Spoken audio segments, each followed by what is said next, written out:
नमस्कार. संवाद मातांशी कार्यक्रमामध्ये स्वागत. आज आम्ही चर्चा करणार आहोत की मुलांच्या जन्मानंतर कोणत्या वयात त्यांना पूरक आहार म्हणजे वरचा आहार सुरू करावा आणि कसा करावा. तर आमच्या बरोबर आज इथे आहेत रुची चारेकर, पोषण सल्लागार मिशन. रुची, नमस्कार. नमस्कार. जन्माच्या नंतर कोणत्या वयावर लहान मुलांना वरचा आहार सुरू करायला पाहिजे? जन्मानंतर 6 महिने पूर्ण झाल्यावर बाळाला पूरक आहार सुरू करावा.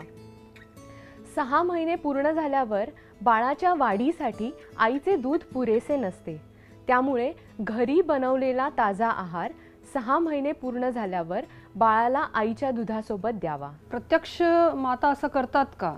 असा अनुभव आहे की ग्रामीण भागांमध्ये बाळ 6 महिने पूर्ण झाल्यानंतर बऱ्याच उशिराने पूरक आहार हा सुरू केला जातो, परंतु शहरी भागांमध्ये बऱ्याच आधीच म्हणजेच 4 ते 5 महिन्यांनीच पूरक आहाराला सुरुवात होते, कारण शहरामध्ये बऱ्याचशा माता ह्या कामकाजी माता असतात. वरचा आहार म्हटलं तर मग त्याच्यामध्ये काय द्यायला पाहिजे? वरचा आहार म्हणजे स्वच्छतापूर्वक घरी बनवलेला ताजा आहार हा द्यायला पाहिजे.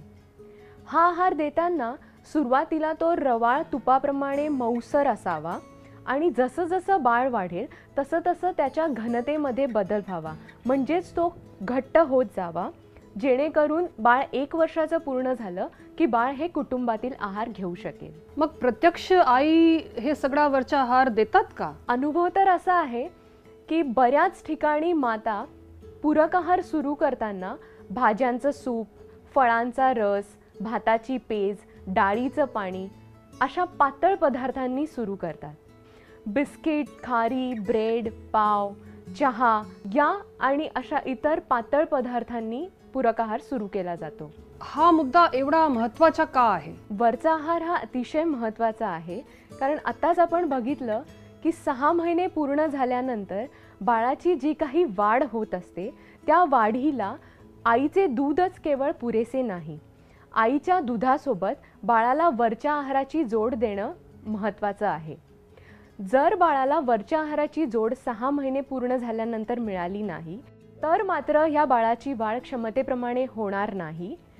या बाळाची शारीरिक वाढ आणि मेंदूची वाढही कमी होऊ शकते आणि हे बाळ मग कुपोषणात जाऊ शकतं. एकदा की हे बाळ कुपोषणात गेलं की मग आपल्या ह्या बाळाला आजारी पडण्याची आणि मृत्यूची संभावना जास्त होते. काही आईंना वाटतोय की अंडी द्यायला नको, याच्याने गरमी होईल, म्हणजे हे खरं आहे का? अंड्यामुळे गरमी होते किंवा उष्णता होते हा एक चुकीचा समज आहे. तसं पाहायला गेलं तर अंड्यांमध्ये अतिशय चांगले पोषक घटक असतात, त्यात उत्कृष्ट दर्जाचे प्रथिने असतात, त्यामुळे 8 महिने पूर्ण झाल्यावर आपल्या बाळाला अंडी देण्यास काही हरकत नाही. तसंच काही आईंना वाटतोय की केळी देऊ नये, हाही सत्य आहे का? केळीमुळे सर्दी होते हा अजून एक चुकीचाच समज आहे. केळी ही बालकांच्या शरीरासाठी अत्यंत चांगली आहेत आणि ती पोषकही आहेत, आणि असं पण दिसून आलं आहे की केळी ही बालके आवडीने खातात, त्यामुळे जास्तीत जास्त केळी बालकांना दिली जावीत.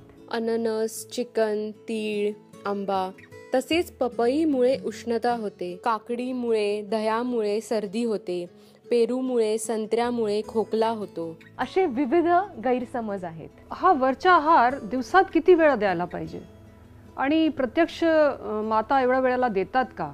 हा जो काही वरचा आहार आपण म्हणत आहोत तो बाळाचं जसं जसं वय वाढेल त्याप्रमाणे त्याचं वेळा वाढणं गरजेचं आहे. जेव्हा बाळ 6 ते 9 महिने वयोगटामध्ये असते तेव्हा त्याला आईच्या दुधासोबत 2 ते 3 वेळेला आहार द्यावा. बाळ जेव्हा 9 ते 12 महिने वयोगटाचे असते तेव्हा आईच्या दुधासोबत बाळाला 3 ते 4 वेळेला पूरक आहार द्यावा. आणि जेव्हा हेच बाळ आपले 12 महिने पूर्ण करते म्हणजेच 1 वर्षाच्या पुढील वयोगटातील बालकांना पूरक आहार हा कमीत कमी 5 वेळेला आणि जास्तीत जास्त 6 ते 7 वेळेला द्यावा. याबरोबर आईचे दूधही सुरू ठेवणे गरजेचे आहे. परंतु जर आपण पाहिले तर कुटुंबांमध्ये माता बाळाला कुटुंबातील इतर व्यक्तींप्रमाणे किंवा स्वतःप्रमाणे केवळ 2 ते 3 वेळेलाच आहार देतात आणि ही बाब चुकीची आहे. जसे जसे बाळ वाढेल तसे तसे बाळाला विविध घनतेचा आहार द्यावा. मग जेव्हा बाळ 0 ते 6 महिन्याचे असते तेव्हा बाळाला पातळ पदार्थ द्यावेत. म्हणूनच आपण म्हणतो पहिले 6 महिने बाळाला निव्वळ स्तनपान करावं, म्हणजे स्तनपानाशिवाय दुसरे काहीही देऊ नये. 6 ते 8 महिन्याच्या बाळाला मऊसर घट्ट रवाळ तुपाप्रमाणे आहार द्यावा आणि 8 ते 12 महिन्याच्या बाळाला चिरलेला फळाचा तुकडा किंवा भाकरीचा पोळीचा तुकडा असा थोडासा घन आहार द्यावा. 12 महिने पूर्ण झाल्यानंतर मात्र बाळाला कुटुंबातील आहारच द्यावा, परंतु जो कमी तिखट आणि कमी मसालेदार असेल. म्हणजेच 1 वर्ष पूर्ण झालं की बाळाला कुटुंबातील व्यक्तींसोबत स्वतंत्र ताटात आहार भरवावा. ह्या सगळ्या पद्धतींबद्दल साधारणतः माता कोणत्या चुका करतात? माता बालकांना कमी वेळेस भरवतात, बरेच पातळ पदार्थ भरवतात किंवा जो काही आहार देतात जो कुटुंबात बनवलेला असतो तोच आहार देतात, म्हणजेच तो खूप मसालेदार असतो, खूप तिखट असतो. आणि जर वेळच नसेल तर बाजारू पदार्थ जसे कुरकुरे, चिप्स, पोंगा पंडित, बिस्किट, पाव, टोस्ट, खारी असे पदार्थ बालकांना देतात. तर या सगळ्या बाबी चुकीच्या आहेत. अजून एक चूक माता करतात. पूरक आहारामध्ये डाळीचे आणि भाज्यांचे प्रमाण हे कमी असते. पूरक आहारामध्ये भाताचे आणि डाळीचे प्रमाण हे 2:1 असावे, म्हणजेच 2 भाग भाताचे आणि 1 भाग घट्ट डाळीचा असावा. काही मातांना वाटतोय की माझा दूध पुरेसा आहे, अजून जरी 6 महिने झाले तरी माझा दूध पुरेसा आहे, म्हणून वरचा आहार सुरू करण्याची गरजच काय आहे. तर हे बरोबर आहे का? हे अतिशय चुकीचं आहे. कारण आपण आधीच पाहिलं की जरीही मातेचं दूध पुरेसं असलं तरीही 6 महिने पूर्ण झाल्यानंतर बाळाची जी काही वाढ असते त्यासाठी आईचे दूधच केवळ पुरेसे नसतं. त्यामुळे आपल्याला पूरक आहार सुरू करणं गरजेचंच आहे. असे काही मुलं असू शकतात की ते जे खातच नाही, म्हणजे त्यांना किती प्रयत्न केला तर ते हे खात नाही किंवा बाहेर काढून देतात. मग अशा परिस्थितीमध्ये काय करावं? बालकांना भरवणं ही एक कला आहे. बऱ्याच ठिकाणी असं होतं की बालकं खायला इच्छुक नसतात किंवा बालकांना जेव्हा भूक लागली असेल ते मातांना न समजता मातेला जेव्हा वेळ आहे तेव्हा माता बालकांना भरवायचा प्रयत्न करते. बऱ्याच मातांना तर असं वाटतं की बाळ रडायला लागलं म्हणजे त्याला भूक लागली. बाळाला भूक लागली तेव्हा ते काही क्लूज देतं. लाळ गाळणं, बोटं तोंडात घालणं, चोखणं किंवा कोणतीही वस्तू तोंडात ओढून घालणं आणि ती चोखणं, या सगळ्या गोष्टी आहेत ज्या मातेला समजलं पाहिजे की बाळाला आता भूक लागली आहे. आणि हे क्यूज लक्षात घेऊन मातेने बाळाला भरवायला हवं. दुसरी महत्त्वाची गोष्ट अशी की 6 महिने पूर्ण झाल्यानंतर जेव्हा आपण बाळाला आहार सुरू करतो तेव्हा जर बाळाने आहार बाहेर काढला तर त्यामध्ये मातेने थोडंसं तिचं दूध मिसळून द्यावं, जेणेकरून ते बाळ आहार घेईल. तिसरी गोष्ट म्हणजे बाळाला भरवण्यापूर्वी मातेने तो आहार स्वतः चव घेऊन पाहावा आणि मगच बाळाला भरवावा. अजून एक गोष्ट लक्षात ठेवण्यासारखी आहे. 6 महिने पूर्ण झाल्यानंतर जेव्हा आपण बाळाला आहार सुरू करतो तेव्हा बाळाला तर आधी पातळ पदार्थ घ्यायची सवय असते. त्यामुळे थोडासा घन असलेला आहार भरवला तर बाळ बाहेर टाकू शकतं. 2-3 दिवसाच्या प्रयत्नाने बाळ हा आहार घेऊ शकते. हे 6 महिन्यानंतर वरचा आहार देताना आपण गाईच्या दूध देऊ शकतो का? 6 महिन्यानंतर पूरक आहारामध्ये गाईच्या दुधाचा समावेश केल्यास हरकत नाही. परंतु हे जेव्हा गाईचं दूध आपण बाळाला देणार तेव्हा ते नुसतं न देता कोणत्या तरी पदार्थामध्ये मिसळून द्यावे. म्हणजेच दूध भाकरी देऊ शकतो, दूध पोळी देऊ शकतो, दूध भात देऊ शकतो किंवा फळही ह्या दुधात मिसळून आपण बाळाला देऊ शकतो. काही आई स्वतःच्या ताटावरून त्यांना जेवायला देत असतात, स्वतःही जेवतात आणि त्यांनाही देतात. म्हणजे ही पद्धत योग्य आहे का? किंवा बालकाला स्वतंत्र म्हणजे त्याची स्वतःची एक ताट ठेवली पाहिजे का? बाळ 1 वर्षाचं पूर्ण झालं की त्याला त्याचं स्वतंत्र ताट द्यावं आणि त्या स्वतंत्र ताटामध्ये त्याला आहार द्यावा. बाळ जर आईच्या ताटात किंवा आजीच्या किंवा बाबांच्या ताटात जेवलं तर बाळाने किती आहार घेतलाय हे समजणे कठीण जाईल.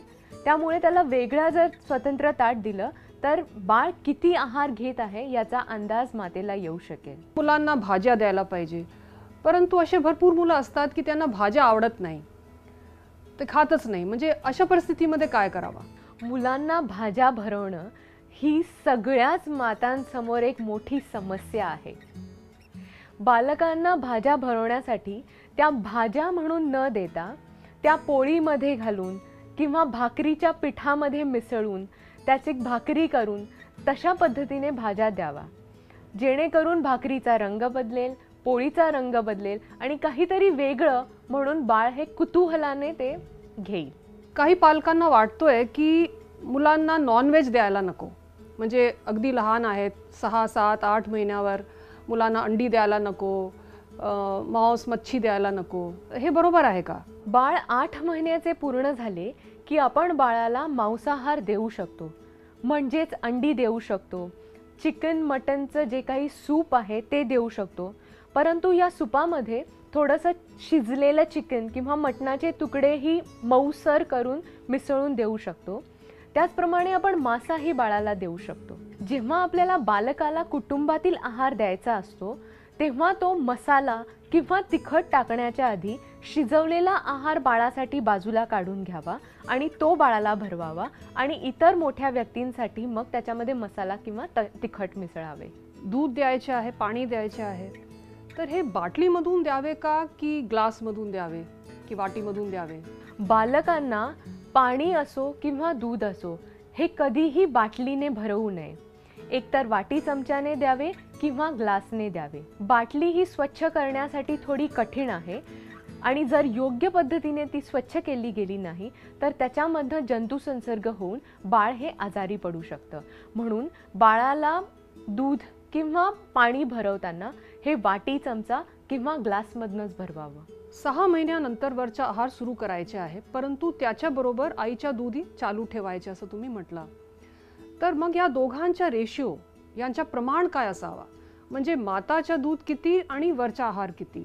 6 महिने पूर्ण झाल्यानंतर जेव्हा आपण पूरक आहार सुरू करतो तेव्हा 6 ते 8 महिन्यामध्ये 70% ही मातेचं दूध असलं पाहिजे आणि 30% हा पूरक आहार असला पाहिजे.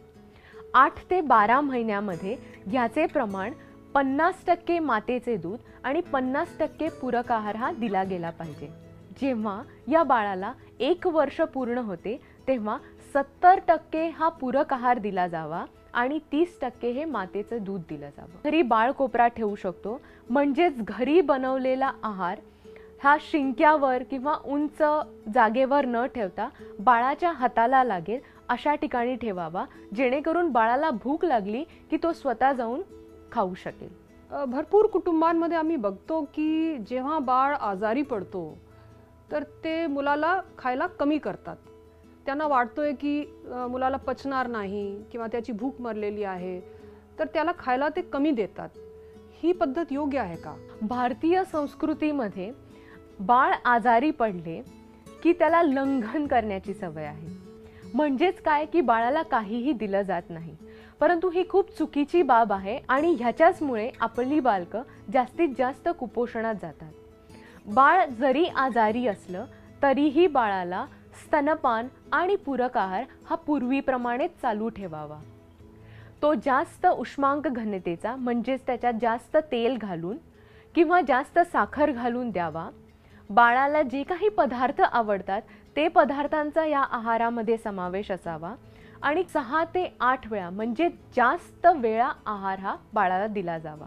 तर आपण जेव्हा वरचा आहार देतो तर त्याच्याबरोबर पाणी द्यायला पाहिजे की नाही? वरच्या आहाराबरोबर आपण बाळाला उकळून थंड केलेलं पाणी देऊच शकतो. काही कुटुंबांमध्ये तेलचा फार कमी वापर असतो. विशेषतः आदिवासी कुटुंबांमध्ये कदाचित तिथे तेल उपलब्ध नसेल किंवा त्यांना परवडत नसेल. काही ना काही कारणामुळे कुटुंबाच्या स्वतःच्या जेवणामध्ये सुद्धा तेलाचं प्रमाण फार कमी असतो आणि मुलांच्या आहारामध्ये सुद्धा तीच अडचण असते. तर मग ह्याच्याने मुलांना काही धोका आहे का? तेलातून जास्त प्रमाणात उष्मांक मिळतात. म्हणजेच बालकांचे वजन वाढायचे असेल तर तेल, तूप, लोणी हे अतिशय महत्त्वाचे आहे. परंतु आदिवासी कुटुंबांमध्ये जसं तुम्ही म्हणालात तेलाचा अतिशय कमी वापर होतो आणि ह्याचं कारण म्हणजे मातांमधील अज्ञानच आहे. तेल एकतर वजन वाढवायला मदत करतं, दुसरं तेल जर पदार्थामध्ये घातलं तर पदार्थाची चवही वाढते आणि बाळ तो पदार्थ चांगल्या पद्धतीने घेऊ शकतो. त्याचसोबत तेलामध्ये काही असे घटक आहेत जे मेंदूच्या वाढीसाठी उपयुक्त आहेत. त्यामुळे बालकांच्या आहारामध्ये जास्त प्रमाणात तेलाचा वापर होणं गरजेचं आहे. काही मुलांना हे आवडतो ते आवडत नाही आणि ते हे खातात ते खात नाही. तर म्हणजे अशा परिस्थितीमध्ये आईंना त्यांच्या आवडीचा आहार तयार करणे आवश्यक आहे. म्हणजे याचे काही उदाहरण सांगा की कशा तऱ्हेने मुलांच्या आवडीचे आहार तयार करता येईल. मुलांच्या आवडी आणि निवडी या आईशिवाय दुसऱ्या कोणाला माहिती असतील. सो प्रत्येक आईने तिच्या बाळाच्या आवडी निवडी ओळखून त्याला त्याच्या आवडीनुसार पदार्थ द्यावे. फक्त एवढी एक गोष्ट लक्षात ठेवावी की जोही पदार्थ माता आपल्या बाळाला देणार आहे त्यामध्ये कमीत कमी 4 अन्न गटांचा समावेश असावा, जेणेकरून तिच्या बाळाचं पोषण हे योग्य होईल. हल्ली आपण बघतोय की भरपूर कुटुंबांमध्ये टीव्ही सुरू असतो आणि लोक आपल्या जेवणामध्ये किंवा बाकीच्या कामांमध्ये गुंतलेले असतात आणि टीव्हीच्या समोर बसून सुद्धा भरपूर मुलांना जेवण दिला जातो. म्हणजे हे योग्य आहे का? आजकाल बऱ्याच माता टीव्ही समोर बसून बाळांना भरवतात किंवा मग स्वतःचं काहीतरी काम करत असतात आणि त्यामध्ये बाळाला भरवतात. ही अतिशय चुकीची गोष्ट आहे. बाळाला भरवताना कोणतेही अडथळे मध्ये नको. मातेने बाळाला त्याच्याशी संवाद साधून, त्याच्याशी खेळत, गप्पा मारत, गाणी गुणगुणत आहार भरवणं गरजेचं आहे, जेणेकरून सगळं लक्ष बाळाचं हे त्याच्या आहारावरती असेल आणि त्यामुळे बाळाच्या वजनात योग्य वाढही होईल. आज आम्ही फार उपयुक्त आणि चांगली माहिती घेतली की मुलांना वरचा आहार कसा द्यावा आणि केव्हा द्यावा. रुची, याबद्दल धन्यवाद. नमस्कार.